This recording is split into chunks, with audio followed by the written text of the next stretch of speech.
zuhud qurbah. Zuhud hak paling tinggi sekali. Zuhud hak wajib, tolak benda haram. Zuhud benda sunat, tolak benda syubhat. Zuhud benda qurbah, menolak yang halal. Kalau benda tu mengganggu kita dengan Tuhan. Tu orang dulu. Ada seorang nama Baba Sik Warong, Abdul Rashid. Baba Sik Warong. Warong ni warong lah. Bapa dia panggil Baba Sik Warong. Dia kalau dia mandi, kolok ramai-ramai. Dia mandi.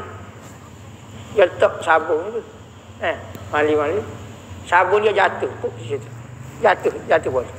Jatuhlah, kolok. Dia tak ambil dah. Saya tanya, bawa tak ambil. Bukan sabun hamba betul atas ni. Sabun pun jatuh. Ke sabun hamba. Sabun hamba betul atas ni. Kalau jatuh, tiba suan tu.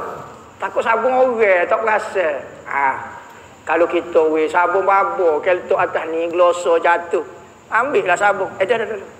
Sabun hamba atas ni. Nama gelar dia Baba Sik Warong. Baba Sik Warong.